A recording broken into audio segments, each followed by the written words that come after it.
This video highlight is brought to you by our wall of famers who make it possible for me to carve time out of my very busy real life schedule and do what it is that I love to do. Be with you. Thank you. Okay, it looks like Dune is next here. Dune Awakening is pretty good. Yes, I'm going to get this. Enough people in our community said it's good. Morph's going to talk about this here. Let's see. He's probably going to love it, huh?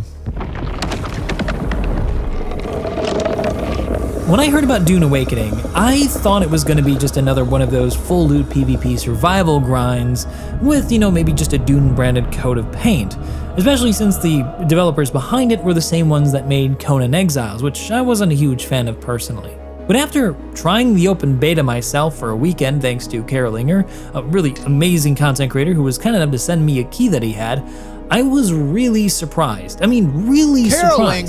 It isn't at all Conan in the Desert or Ark Survival Evolved, but a clone of it.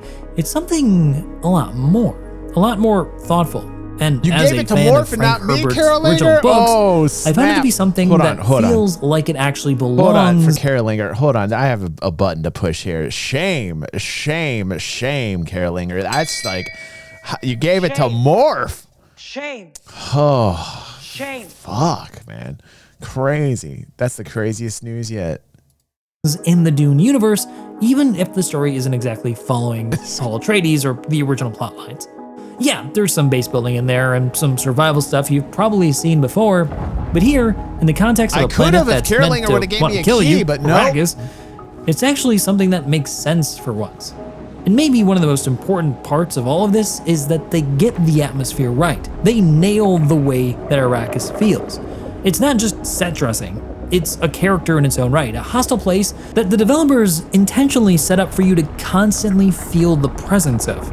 Beyond that, they also did an amazing job of crafting a really impressive hybrid PvP, PvE, and single-player story experience. That's what I'm hearing, that they actually balance the PvE and PvP very well. The worms react almost all the time to anything on the sand, which is great and amazing. The crafting looks really good. The things that I don't like are character animations look so janky. Which leads me to think that the PvP is not that fun, but I don't know. I haven't tried it yet. In terms of like the crafting, what I've seen looks fantastic. In terms of like these rocky islands everywhere where you can build, that's awesome.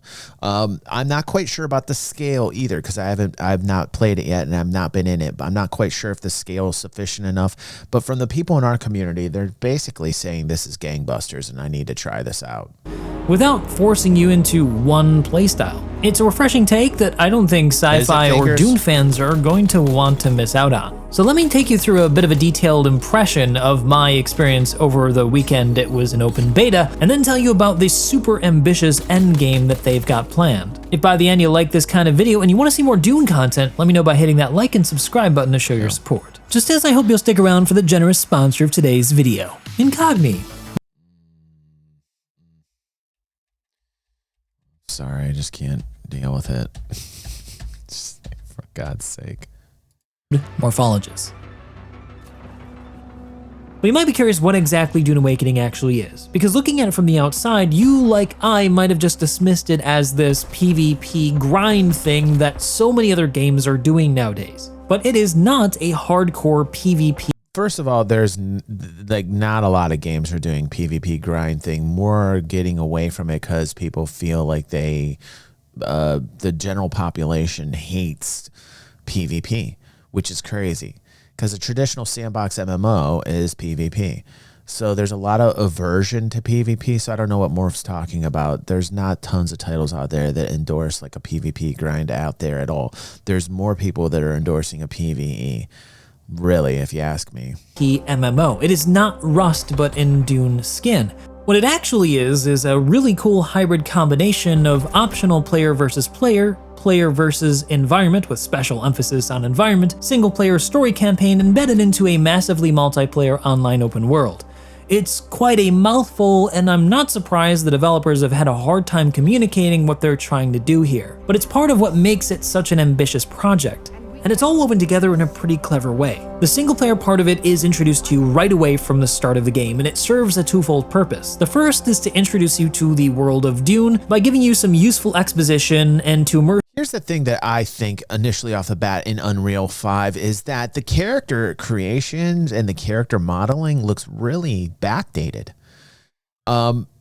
You know, my biggest con about this is how connected do you feel to your character, because the way in which the character is modeled looks something from like 10, 15 years ago. The way that the animations look like it's from 10 to 15 years ago. Other than that, gangbusters. I mean, gameplay looks fun, crafting looks fun, environments look cool, but like when it comes down to like the character modeling and the character animations, they look like they're from 15 years ago, you know? You a bit. What's up, Figment? I wore my DG360 t-shirt yesterday and I felt like a superhero all day. Oh shit, Figment. Oh shit. Let's hear it for Super Mod Mad Style for making really cool Super Mod Mad Man. Yeah. Thank you. That's our merch, man. Mad Style making the merch, making the fresh merch for everyone. Into the universe. And the second is to introduce you to important key mechanics, leading you all the way to the end of the story, which introduces you to the end game of Dune Awakening around 50 to 70 hours in, according to the game's developers. Oh yeah, throw it in the Discord. And the first of these mechanics is possibly the most important. I think he already has, actually. Survival in the harsh environment of Arrakis. You wake alone in the deserts of Arrakis, with the sun already high above the horizon. As you come to your feet, you begin to notice this heat meter above your head, ever growing, and as it does so, there's this water meter in the lower left-hand corner that ticks down ever more quickly. Instinctually, you dive into the nearest bit of shade, and here you learn for the first time that the heat in this game is not some abstract concept, but a real survival mechanic that will kill you if you're not careful. You're forced to scan the world now in a very different way. Shade becomes a lifeline, and distances you travel are no longer measured by your curiosity, but by survival. And as day fades to night, you instinctively begin to do what the Fremen have done for generations in the stories. You rest by day and travel by night to conserve your water. But even in the safety of the basin area, any travel you do eventually leads you to open sand where you know exactly what awaits you there. Sometimes it starts subtly, shifting sands and a rasping noise coming from a distance. Vibrations rise and then... I like the reaction time on the worms. I have to say that's probably one of my biggest fears when I first found out about this title, is like, how reactive are the worms going to be? And from what I'm seeing, very reactive, which is a plus. Suddenly, silence is broken by a massive... But yeah, where's the sandwalk at? Why don't we have a sandwalk animation? Probably because the animations are jank, right? Fingers, you bring up a really good point here. Fingers is on... Where's the sandwalk?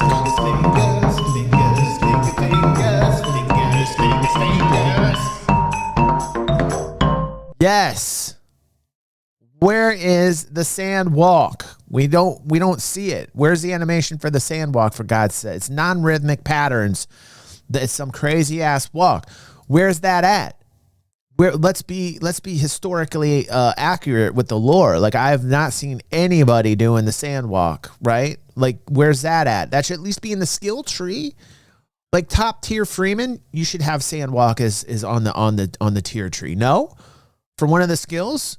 I mean, you know, say you get to the point where you skill all the way to the top, then you get the sandwalk. Like, that's totally something missing in this. That is like what's going. That's one thing I noticed as well. Fingers. Is all the footage that I've seen of Dune, I've not seen one of the animations be a sandwalk. Fingers is on it again. Fingers knows what's up. And Limitless, you do too. Limitless says, well, maybe it is a sandwalk because the walking animation looks kind of jank. God damn it, Limitless, you're fucking awesome. Burn! Proper shots fired is what I say. Thank you for that, Limitless. Proper shots fired. Proper shots fired in all directions.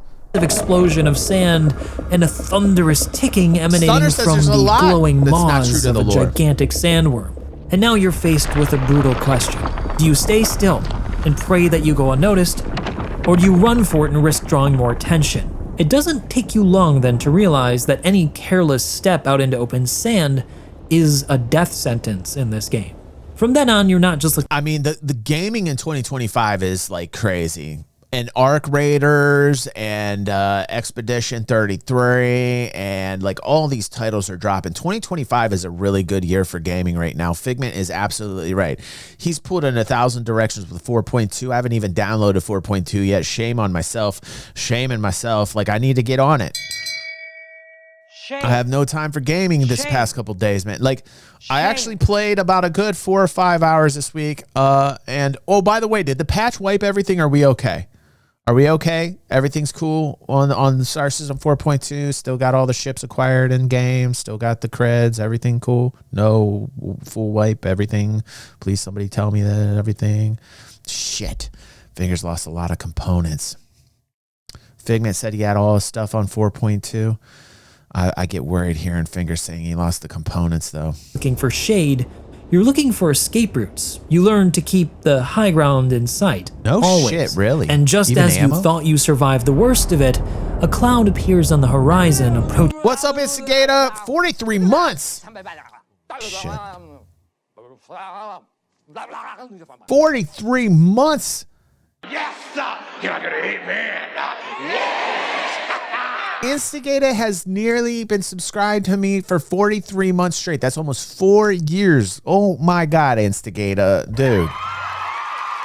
43 months. That's over 3 years, Chuck. Do the math. That's almost 4 years. Chuck, I gotta help Chuck with the maths. With terrifying velocity. And unless you find shelter quickly in the form of an alcove or a cave, its 800-mile-per-hour winds will render your flesh to bone and then bone to sand. This makes Dune a constant adversary throughout your experience that creates... Good. Arrakis should be aggressive. Arrakis should be aggressive to you. The environment should be aggressive to you. So they got that one right. It's this low-grade anxiety that underlies every activity you go about. You're not just navigating a map anymore. You feel like you've been dropped into this living and breathing predatory world where every step you take is a signal sent to something that you can't outrun, something that you can't kill. Your only weapon is your foresight and your planning. Dune Awakening just does immersion better than most games I've played. And we've only talked about the survival mechanics and atmosphere so far. The beginning part of the game is structured into chapters, or sections of the map, which are open areas you're meant to explore in between these story elements. These bookends to the story are meant to be big crescendos, where you use your accumulated knowledge that you've gained through exploring these open PvE/PvP sections to cross a vast... I think it has staying power. I think it has staying power because the gameplay's addictive. I think the crafting, if they continually bolster up the crafting element and make it so that you can make a lot of different types of things in Dune, I think it'll be a name that sticks around for quite a while. I think it does have some staying power. A lot of people are having a lot of fun with it. And the only thing I wish, I mean, with this game and being an Unreal Engine 5, I mean, they really dropped the ball with the character modeling and the character animations. I said that while I saw the development of this title. I said, why aren't they taking the time to really flesh out the modeling on the characters? So it's like this is why I love character creation on any game that I play. Like, the deeper and the cooler the tool set is on the character creation, the more I know they understand the connection between the gamer and the character that you make. I mean, this is a tale as old as time. This goes down to Dungeons and Dragons and painting small figurines, for God's sake. You know what I mean? The connection that you have to the game character is so very important. So when I see a game that takes time to make really good character creation tools, I'm like, okay, good. At least we got that done right? And then, of course, like animations, like character animations have to be spot on, especially working in Unreal Engine 5. You think that they'd be able to take the time to do this type of thing. It feels like it's a step backwards. Like, the environments look fantastic. The gameplay looks fun. The reaction time on the worms is great. Arrakis being hostile and actually an enemy, like the planet, perfectly done. So many things in this game have the right things going for it, that I cannot believe that they dropped the ball on the very first thing that I think is the rudimentary foundation on any game, which is make the characters look good, make the animations of the characters look good in this type of format, right? If we're talking MOBAs or turn-based games, or you know what I mean, like, I get it. It doesn't have to be up to this level. But if you're talking like a game that's getting you in on this third person level or a first person level, right? You want to make sure that that you spend time. The connection between the character and the gamer is of paramount importance when you're creating a title. Expansive desert where your new knowledge is put to the test, and it's always meant to be this heart-pounding experience. At least it was for me when I tried this in the beta. It pretty much forces an encounter with the worm that you might not survive if you've not timed your traversal well. Another clever thing is how they introduce PvP. PvP can't just happen anywhere. The vast majority of the map in the basin area is all only PvE. It's restricted, so you can't just go about killing players. But there are sections that you'll find that are enabled for PvP, and these are typically things like shipwrecks that you'll find lodged in mountainsides or crashed in open deserts. However, those ones in open desert are a bit more dangerous and temporary than the ones on mountains, as they're 100% guaranteed to eventually be swallowed by a worm. So you're not only fighting against players, but you're fighting against the eventuality of it being completely consumed. Which is stupid. That's actually stupid. In a PvP environment, like, it'd be great if you could. What's the guild? Are there guilds in this, by the way? Are there like functioning guilds with like tools that you can actually like play with other people? Is that something in this game? That's another thing I don't know about Dune. Do they have like really decent guilds that you can actually team up with other people on a PvP basis and work together as a team? Because that to me is really important in a PvP environment, that you can team up with other people and you can create your own guild. If that is missing in this, then that's a big drop of the ball as well. I want there to be a level of persistence in a PvP environment. I like that they balanced it out where they've got areas that are PvE and areas that are PvP. That's great. Every game designer out there that's making an MMO has to balance that correctly, and it seems like maybe they've done that by sectioning things off. Okay, but like, can you create a guild? And I want some permanence in PvP. You know, Cake is saying it was like that in Conan, so maybe you're right, Cake. So hopefully they transferred it over here into Dune. I'm not quite sure if those people that have played Dune here live or on YouTube can tell me. Let me know if there's guilds where you actually can work together with other freemen or other gamers and create some level of permanence. One of the greatest things about a sandbox experience, when you have other people and friends that you're creating like a guild or an organization with, is that you can create permanence through activity, and that you can go back to an area that's a PvP area that's controlled by players and still have a level of permanence. And it's awesome. It's a great feeling. That feeling I got on EVE Online, where you were in nullsec or 0.0 node space, where you could go in and build your own stations, and you would own it for as long as that PvP organization or alliance was active. They called them corporations, and then the corporations would turn into or join alliances in EVE Online, and then you would control a 0.0 section of space, build yourself a station, and then you could own it. And as long as you were active and the alliance was active, and you thwarted attacks and you guys held it down, there was a level of permanence, which made the game awesome. Gave you a reason to log back in. Like, do we still control it? Okay, cool, we do. You log back in. Oh, we're under attack. Let's defend it. Cool. Defend it. Successful. Great. You log back in. Who are the motherfuckers that came after us? Let's find them and let's kick their ass. Great. The next day, you log back in. Oh, we actually did something and I missed it? Shit. It was a strike on them. We kicked their ass and now we own the system? Great. Let's build a station over there. Let's see if we can hold that. That was the really cool part. It was like chess. It was strategic. It was wonderful. It was PvP on a grand scale. And I like that in any MMO that brings us a level of permanence. This is one of the reasons that I really love Star Citizen. I think they're going to bring that into Star Citizen big time. Right. conditional progression, right fingers. It gave you a purpose and a reason to log in. There was goals set, and that was the content. The content was in the people. The people were the content. And, you know, you hear people say this sometimes, and a lot of the mainstream kind of content creators view what I just said as some bullshit. And they say, well, that's not really content. The people can't be content. That's complete bullshit. They have no idea what they're talking about. If you hear anybody that says that, unsubscribe from them right away. Some of the best content in my life was not designed content spoon-fed from me by developers. It was developers who understood what sandbox play really was. And they gave me an environment that was a sandbox, that was player driven. And the players themselves, the relationships that you made in the game, in the MMO, that was the content.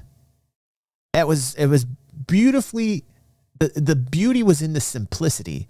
There was an elegance to it that's missing nowadays.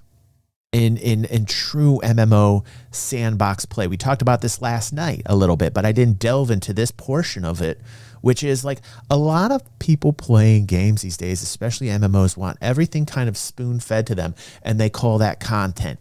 Oh, you know, like, what did they put in the game? What did they put in the game? I think some of the best decisions ever made by game developers are just creating a sandbox where it can be player-driven, and they apply great game design that balances the PvE and PvP in such a way that it endorses the PvPers to do things constructively and dynamically within the sandbox. It's almost like a lost art or a lost skill that game devs have forgotten. When I watch this Dune review, it makes me feel like, you know, I hope that they've implemented some successful design in terms of bringing about a sandbox where people can PvP and create some type of progression, some type of conditional progression, as Finger says. Because that, to me, is the truest, most structurally based form, the foundation of a really good MMO. And it is player driven. And people get so upset these days that I say things like these, because then they go into, well, it's going to be manipulated and it's going to be chaotic and it's going to be XYZ on why people shouldn't play it. They'll go off on all these tangents on why it's very bad. Like, player driven, anything is bad because people are bad people and blah, blah, blah, blah, blah. But in a true sandbox MMO, there's always going to be a counterbalance. There's always going to be somebody else who doesn't like the exploitation. There's always going to be somebody else that sees the wrongs to be righted. It's the greatest part of a sandbox MMO experience is somebody has the balls and the leadership to stand up, to create the counter force, to push against the opposing one. And that is the brilliance. And those types of elements were very much a part of EVE Online, like old school EVE Online. And it was beautiful. The simplicity, the elegance of design, it was all there so that it supported player-driven mechanics and yet still balanced the PvE and the PvP through system security status. It was brilliantly, masterfully done. I mean, no system can be perfect in a player-driven system, but that's the kind of beautifully programmed chaos that I love in sandbox and MMO style gaming that I find completely missing. So when I hear Morph talk about these things and he says, oh, well, this is a great environment because, you know, you go into PvP areas and there's really no permanence. What?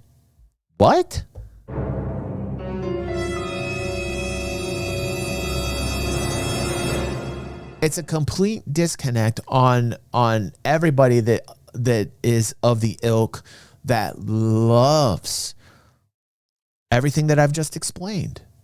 And I feel like it goes over the head of a lot of people, Morph's audience, people that are conditioned to be liking PvE over PvP. And if you like PvE over PvP, great.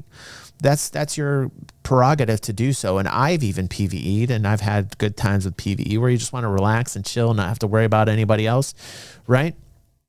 But if you're going into an MMO, you have to be an adult and understand that you're getting into a large sandbox with other people that are playing the game, and you have to know the environment. You have to be aware of your environment. It's like exactly what that Asmongold highlight is that we watched prior to this, where you had a bunch of Americans going into another country like Egypt. I can't remember the country. And they go there to protest, and they're completely ignorant of the laws of the country. And they're like, well, why isn't this like America? It's like, that's the type of people that go into like an MMO and complain about PvP. It's like, hey, motherfucker, you're in an MMO. Learn your environment. Adapt. That's the content. That's the beauty. But it seems to be lost. It seems to be lost these days. These PvP areas are high-risk, high-reward areas that always contain more challenging NPCs to face off against, but at the end of these mini-dungeons, you'll find more rare items like better blueprints for weapons or armor, and even materials that you can use to craft some of the more complex items in the game. However, what makes these locations optional is that you can buy most of the items that you can loot in these zones in some of the merchant NPC stores you'll find located throughout the map.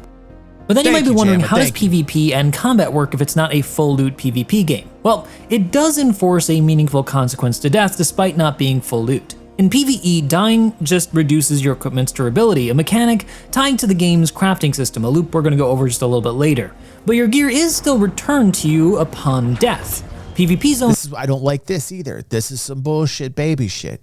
Again, I know I sound hardcore, and I'm probably turning off the large majority of people watching this video that either have never watched me before, or even those that support me and love this channel. I speak my mind no matter what. I think that's bullshit. I think you should lose everything. I think you should be taught a lesson. I think there needs to be lessons in games like these where you lose your shit. What is this whole fucking hand-holding shit for? What is this baby mentality where like you gotta have everything that you fucking died with? Oh, what, the only hit is that like my equipment's a little bit more worn? What kind of bullshit baby hand-holding mentality game design is this shit? Where are the fucking adults in the room?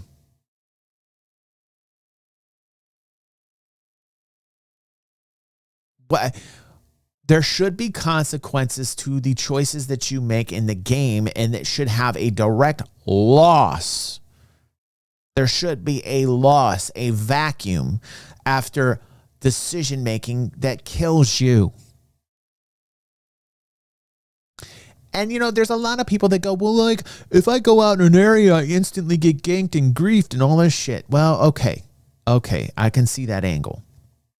If you have legitimate griefers exploiting the game mechanics and you're having an issue, right? So that's hard to balance. And that's why these game devs take the directions like these, because they go, well, let's do this as an insurance in case somebody's exploiting the system and griefing the shit. But you know what? It waters down the true essence of any MMO, which is like, the decisions you make have consequences. And it seems like there's a lot of hand-holding these days to make everybody feel okay and keep playing the game because, you know, we want to make sure we don't lose people. So let's hold their hands and let's just do a slight little damage to the equipment. You die because you did something really stupid. You're around somebody else's base. You don't know them. Maybe you're sneaking around. Somebody comes out and says, what the fuck kills you? Okay. Well, when you come back, your equipment's a little bit tarnished. You got a little tarnish on your equipment. Well, what are you going to do? You're going to go right back to the dude's place and you're going to do the same goddamn thing again. Right now, like let's do a hardcore scenario. You're around the dude's place. You're checking it out. You want to see what's going on. Maybe you want to kind of figure out if you can get in it. Now, I know in Dune, I don't think you can do that in Dune, but let's just use this as a scenario. And you die. The guy comes out, kills you, and you die. And now you lost everything that you had on the expedition. Are you going to go right back? Probably not right away. You're probably going to, you know, you're going to like get to the point where you have to make that equipment again. Maybe you get better equipment. It's going to take you time, and then you might go out again. But, you know, you might make all that equipment, and then you might be like, you know what? I made all this really cool equipment, and it's better than the shit that I had before last time. And then you hit that decision-making process because there was a consequence, and you go, well, maybe I just want to keep the shit and not bother that guy anymore. So there's a lot to be said about this because PvEers, what they do is they go, well, like when I die, I want to make sure that all my shit's here because I don't want to waste any time. I already spent the time making this stuff. So, you know, like when I die, I want to make sure that I have it again, right? That's the philosophy. And it's like, really think this through for a moment. Really think this through for a moment. Do you really think that's the best thing to do? Because the guy who's in the PvP area trying to kill you is also, those rules apply to that guy. So when that guy dies, guess what? He's got his equipment. He's ready to go. There's a little tarnish on a dagger or a weapon and some armor. There's just a tiny bit of wear and tear. He's going to come back out and try and kill you again, like instantly. And that's something that people don't think about. Yeah. Yeah. That's one of the reasons that I don't like this tier 0 implementation in Star Citizen. And I hope it's something that's not going to be, I think that they're doing it to keep people playing the game right now and in the alpha state, and they got enough issues as it is. So they're just doing this right now out of ease of keeping asses in seats and having people spend more money. It is time saving. There are moments where I'm like, oh, this is cool. I just, you know, this, but again, like long term wise, it completely negates the death of a spaceman consequences, right? And it's going to lead to what I'm talking about now. These are the problems when you handhold in an MMO. Though do become a little bit more risky, where you do have a chance to drop what's in your backpack, although your equipment still does remain on your body when you die. It's only when poor planning puts you in the path of a sandworm or a Coriolis storm that you're gonna lose everything. These rare but total losses reinforce the idea that the environment, not the players, is, which is also bullshit. So you're telling me, now wait, this makes no sense at all. This is complete bullshit. So like you lose all your shit if it's the actual environment, but you don't lose all your stuff if it's the players. It's like, what? Like that doesn't make any sense to me. That doesn't make any sense to me. Your deadliest enemy. It's pretty smart. Which again, like a lot of PvEers are going to get mad at it, or a lot of people that are of the ilk where they're just playing PvE and they're like, oh, PvPers grief me and kill me all the time. They're not understanding the argument that I'm putting forth. They don't understand this thesis that if the player that killed you can also get his shit right back right away, and say you kill that guy by defending your stuff, luckily, right? Because you're not a PvPer, you're a PvEer and you have a lucky shot and you take down the PvPer. Guess what?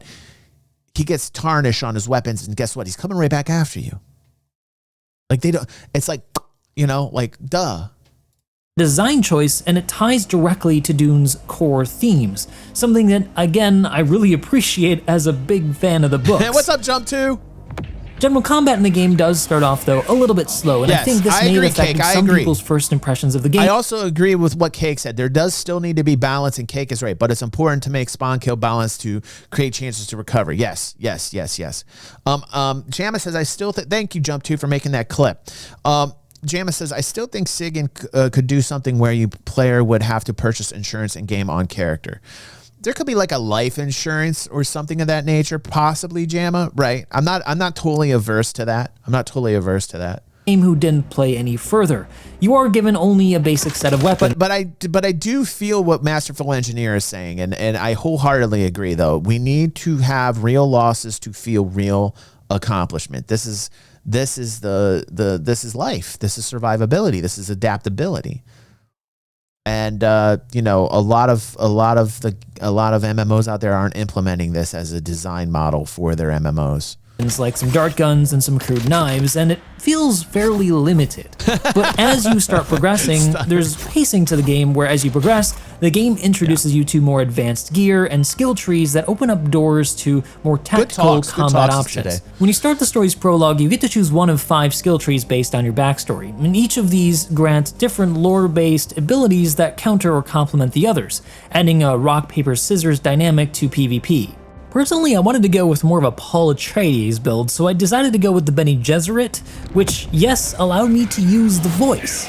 It's not as overpowered as it is in the books, though. It can only be used against players to do basic things like stop them from moving or move them towards you. Otherwise, they might have a counter for it, which is possible for some of the other skill trees. But you're not locked to one tree. Later, you will be able to find some trainers in the world to give you access to the Mentat, Engineer, Swordsman, or Trooper tree if you like, but there are a limited number of... Right, and that can, like, okay, again, like, these are really good talking points that I'm going to go through here because it's really, like, the core behind every PvP and PvE argument that has ever existed. And it's really good that we're talking about this right now in this way because I think it's constructive. Chook says, I definitely get these points. It just pisses me off when I can't progress because people are continuously taking my stuff. And there's 2 points I have to make to this, Chook. And the first one is,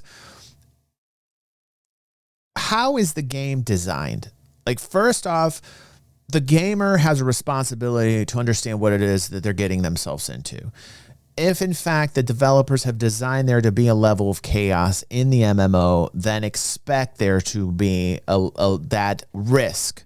That's my first point, Chook, right? The second point I have to make that Chook really hits home on is you have to have some level of balance because you need PvEers. Because the mass of people that play nowadays are PvEers. So you have to have a level of balance here, where PvEers and PvPers can coexist, because there are PvEers that can handle PvPers, right? They're like the hardcore PvEers, and there should be a level of reward that comes from that area where the PvEers and PvPers are mixed. And then there should be areas that are PvE only and PvP only. It seems like Dune has done this to a degree. However, one thing that I don't like that I heard about Morph, or that Morph has told me in this review, is that areas that are PvP related have no permanence.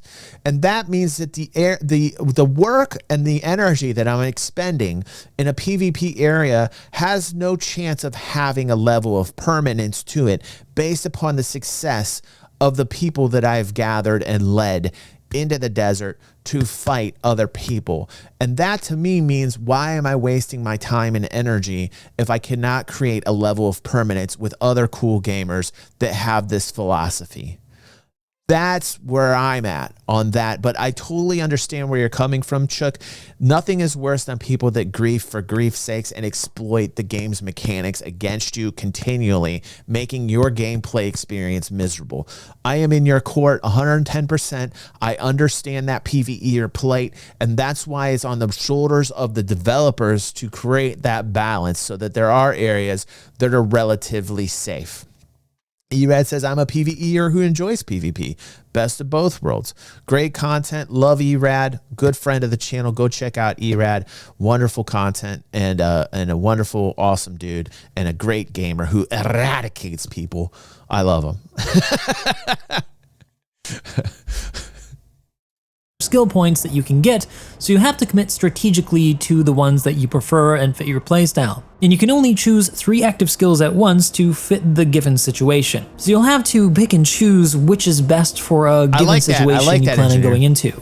Later, combat does get a little bit more layered as you add more gear into the mix, like Holtzman shields and suspensor belts, but have a much higher probability of attracting worms faster. In fact, all gear in the game has a stat that tells you whether or not it's going to create more noise and attract those worms, so it's something to pay attention to. Once you face off against a shielded enemy, or if you have one yourself, the attacker has to attack a bit more slowly to penetrate the shield, as it only works against fast-moving objects. And this results in that really cool attack effect you might have seen in the movies, where you attack quickly just up until the edge of the shield and then slowly press in to get the kill, which can be really satisfying when you hit it just right. I found that parrying and then going for the attack prevents me from giving them too much. I don't know how that's satisfying. The animations look really jank. They could have done such a better job with Unreal Engine 5 on this. I'm just saying as it is. I still will get this. I still will play this. I still will have a lot of fun with this. But I still think that they really dropped the ball on the animations here. Of an opening to counter me. And yes, less guns are in the game, but don't expect to see any explosions. It does look like a little bit of they a have been smasher. safetied in lore to prevent them from accidentally triggering a nuclear blast. So trying to shoot a shielded enemy should just... Totally, Hugh. Totally. You know, like, I will try this because of the crafting mechanics and the reaction times of the worms, and Arrakis itself, and the environment looks fantastic.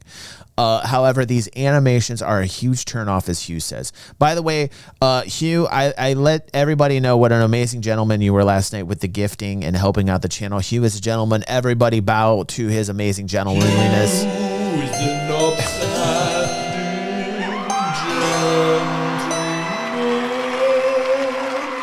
came in last night like a boss and gifted the entire chat room, man. We had such a good time last night. We were hitting records last night. We were like over 100 viewers last night.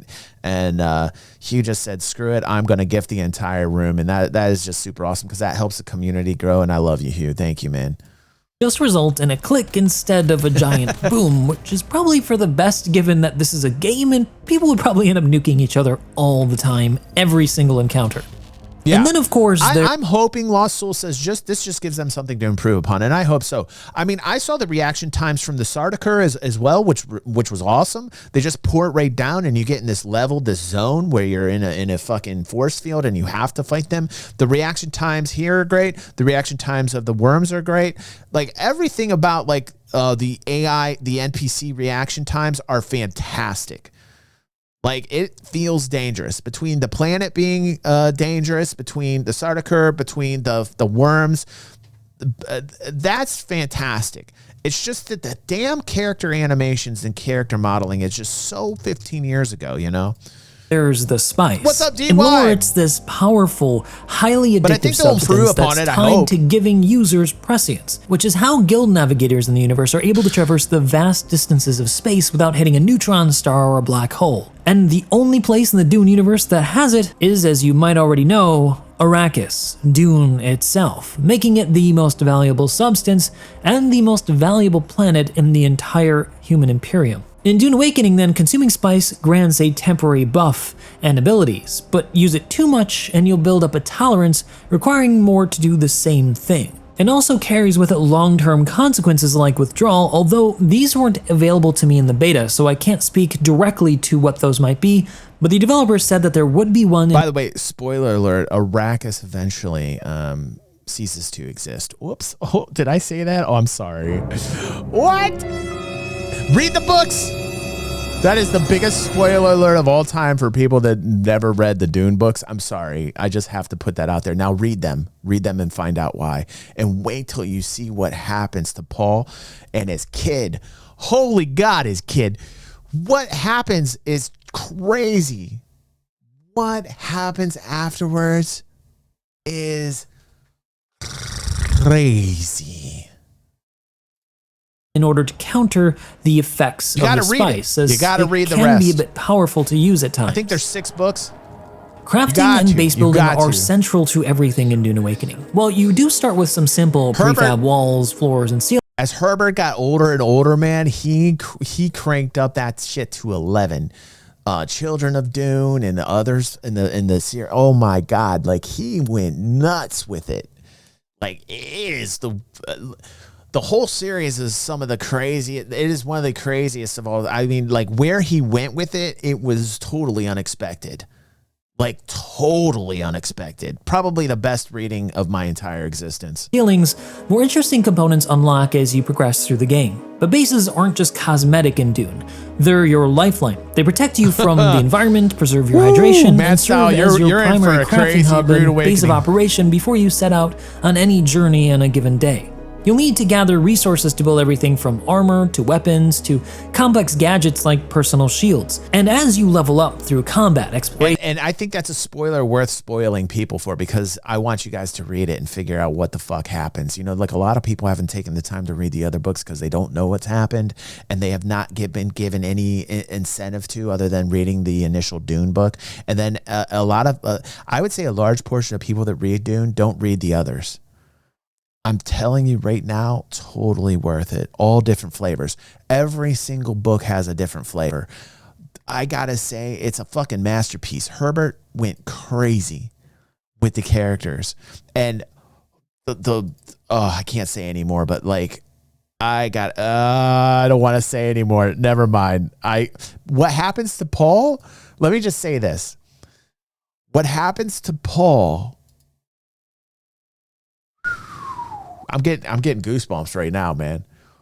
Like the revelations that Paul goes through as he gets older, like no other. Crazy, crazy addictive. You guys don't even know what's in store for you. Like Herbert went nuts, man. and quests, Yeah. you'll earn intel Yo, points to fingers. unlock blueprints on your research tree. Oh. Alternatively, you can raid some high-risk areas like underground labs for Craziness. rare blueprints and materials, and even additional intel to further fill out your research tree. But one of the things I really love about Dune Awakening is that nothing is permanent.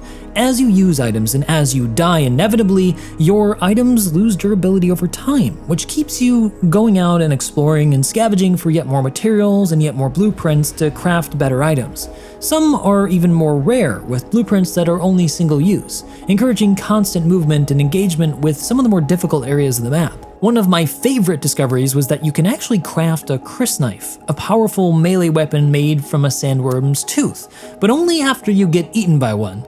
A little brutal reward to an otherwise kind of disastrous event. Yeah, it's almost done.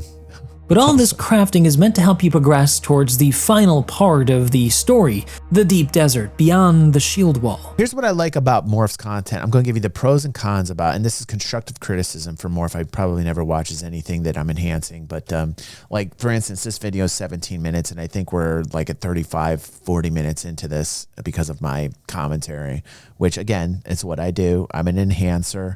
You're welcome. We've talked about we've talked about so many different themes here. It's like you can tell that it isn't even his video anymore. Like I have literally made this my own video. I'm telling you now.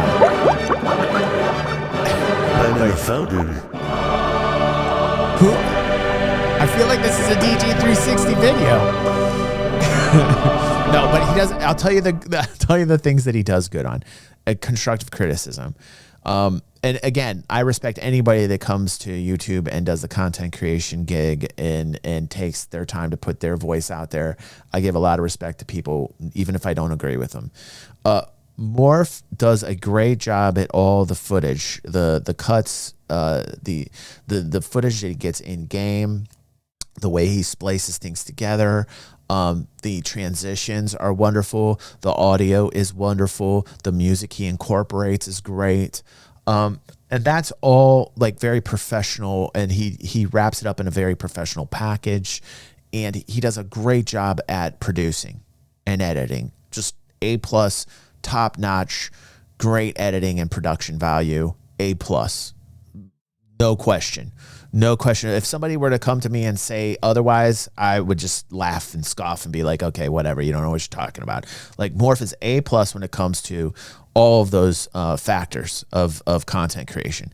The one thing that I just think he gets, some of his viewpoints and his opinions are bad takes. That's my point of view. That's me and my opinion, right? Also a little bit verbose. Now this is coming from a very verbose man. I know the counter argument is, well, DG, you took a 17-minute video and turned it into 45 minutes and you're saying that Morph is verbose? I know. but you understand the words are coming out of my mouth, okay? Me. I'm in a fountain. Right. and therefore much more important. Essentially, all of the zones that you've played through in the basin are in preparation for entering this area, a sort of tutorial area. One that, granted, does last 50 to 70 hours, so it's not a small portion of the game. And eventually along the way, you'll be asked to align with one of two major houses, Atreides or Harkonnen. This choice impacts your perks, builds... Don't go to Harkonnen. How can you go to the Harkonnens? Like, who's going to pick that? I mean,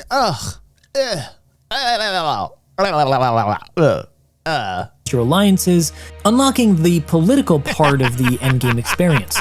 It also ties into the lore of the alternative timeline in which this game is based, where Paul Atreides was never born and the houses remain locked in open competition. Each week, then, player activity across the game feeds into a global score system that determines which faction controls the Landsraad. The leading faction gets to enact one of three randomly chosen... Was that a sandstorm? Oh, wow. So you got sandstorms. There's a little bit of lightning in the sand. That's okay. That's cool. the weather. There's like weather systems of sandstorms that blow through. That's cool. Did he not? I didn't know this. Faction controls the Landsrad. The leading faction gets to enact one of 3 randomly chosen Word selection decrees. is important, Buffs, Fingers. nerfs, or world modifiers like expanded PvP zones or increased taxes Literacy is then what are Fingers is applied trying to to say. everybody else. It's a clever way to keep the world a bit more dynamic, but the real challenge lies beyond the shield wall in the deep desert. It's a massive, fully PvP environment spanning hundreds of square kilometers, and unlike the basin, which is capped at around 40 players per instance, the deep desert is That's cool. I love that the sandstorm is being generated on this map. That is really cool. a persistent and large-scale server-meshed environment. Exploration here uncovers a fog of war type map which you can sell or share with other players. The better you scan, the more detailed and valuable your map becomes, and guilds will race to capture resources like spice blows, abandoned facilities, or ancient relics all before the weekly Coriolis storm wipes everything away. And that storm, though, isn't just some dramatic reset. It's a world reshaper. Each week, then, they'll introduce a new handcrafted map built using internal tools that allow them to craft them very quickly. Funcom has already said they have 20 maps ready to go for launch, with more on the way. And this is the problem with Unreal Engine and its scalability feature and the way that they've gone around the worry of scalability, which is ingenious, which is the sandstorm comes in and then they change the map. So rather than having like this ultra large, huge scale map, because of the limiting conditions of Unreal Engine 5, which by the way, aren't going to be a thing in the future, as we saw in that Witcher 4 tech demo of Unreal Engine 5 demonstration with the nanite tech that they've got, where it's voxel based and uses less processing power, thus increasing scalability, which will happen in Unreal Engine 5. In fact, a lot of devs are really excited because scaling has always been an issue with Unreal Engine. So hopefully this new tech will actually like open up the floodgates to make areas much bigger. But currently, under the conditions that game devs are under, Unreal Engine 5 usually has scalability issues. So this is a rather ingenious element in game design where they've taken the map and made it as large as they can within the server confines and conditions, and then they take the storm and sweep it through, and then after the storm goes through, they just change the map up to give it like a different vibe and a different feel. That's actually rather ingenious. The result then is going to be this constantly shifting world What's where up, Minxie no one Jinx? faction How you can dominate doing? forever, and the mysteries of the deep desert always remain yet to be discovered. The deep desert then brings everything together: navigation, logistics, build. Oh, snap! Hoverbike! Take a ride.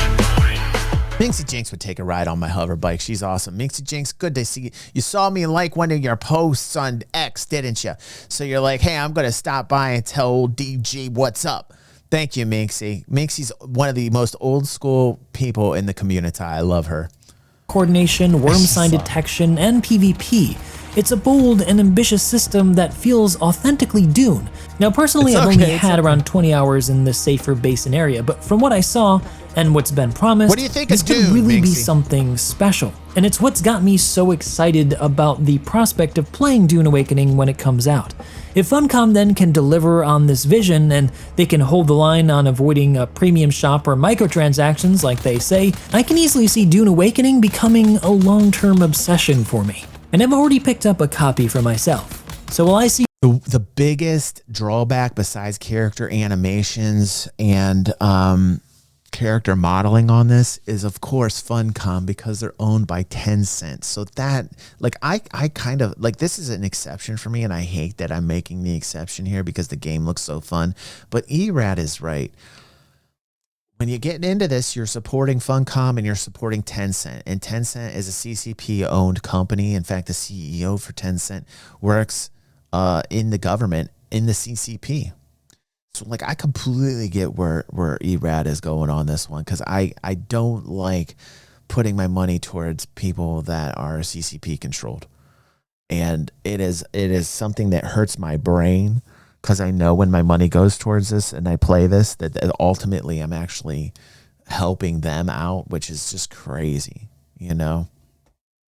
you soon on Arrakis? Let me know down below if this game interests you. And until then, thanks for watching, and I hope to see you next time. All right, listen. Morph did a good job on that review, and let's get back to the show.